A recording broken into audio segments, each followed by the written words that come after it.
Greetings to everyone. So today we are going to discuss about boiler troubles. So first of all, what is a boiler? So a boiler is a device which is used for generating steam. It consists of two parts. That is, one is furnace and another one is the water which is used for boiling. Okay. So it is mainly for steam generation. So how this water should be in boilers? So there are some precautions or considerations which are taken for the water to feed it in the boiler. So it should have hardness below zero point 0.2 ppm, its caustic alkalinity, and then soda alkalinity should be 0.45 to 1 ppm. Then there are several boiler problems which are causing destructions for the steam generations in industries. The main among them are scales and sludges, caustic embrittlement, priming and foaming, and then boiler corrosion. So first we'll go for scales and sludge formation in boilers. So what is this and how these are formed? So scales and sludges are formed because of the continuous evaporation of the water from the boilers. So when water is getting evaporated, there will be some precipitates which are formed inside the boiler. So if it is a soft, loose and slimy precipitate, it is called as a sludge. And if the precipitate is hard and adhering to the inner walls, it is called as a scale. So sludge, as I told you, is a soft, loose, slimy precipitate formed within the boiler. So they have greater solubilities in hot water than in cold water. Examples are magnesium carbonate, magnesium chloride, calcium chloride, and magnesium sulfate.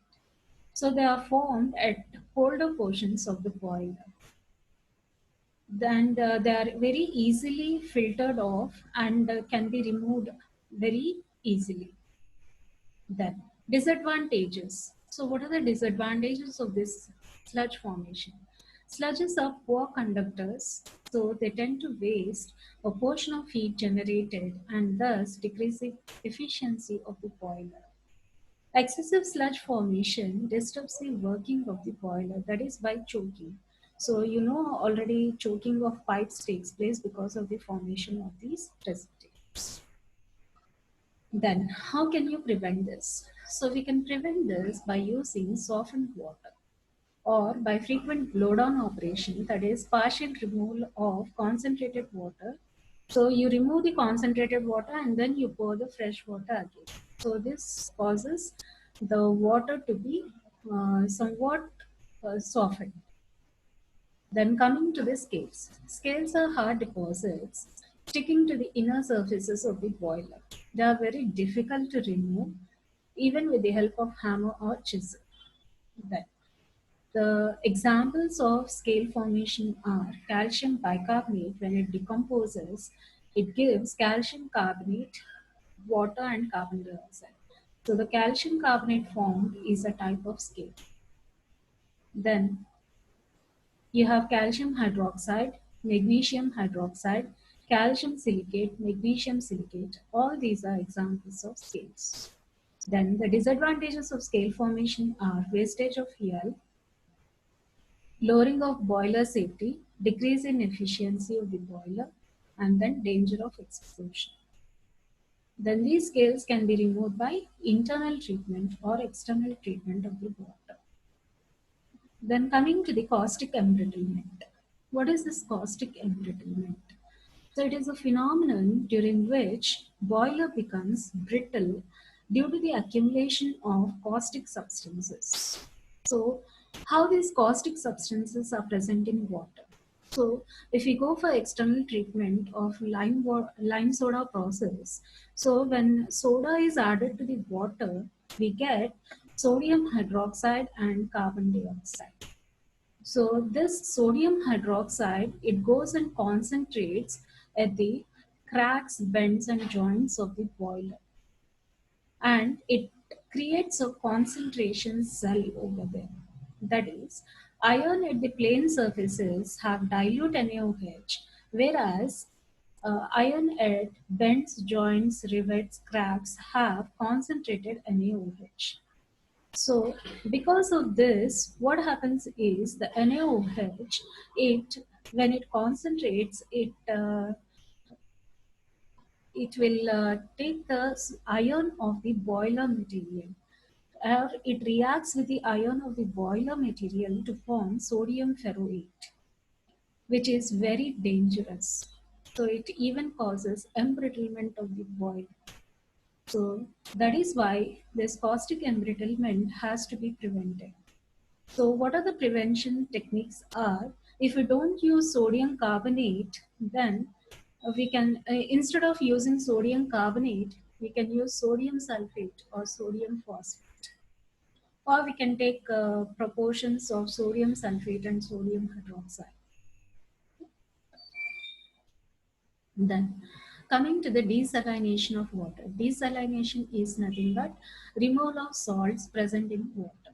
Brackish water is water which is salty to taste, is called as brackish water.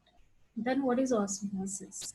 Osmosis is the flow of solvent from low concentration to high concentration in presence of a semi-permeable membrane. So what is meant by the semi-permeable membrane?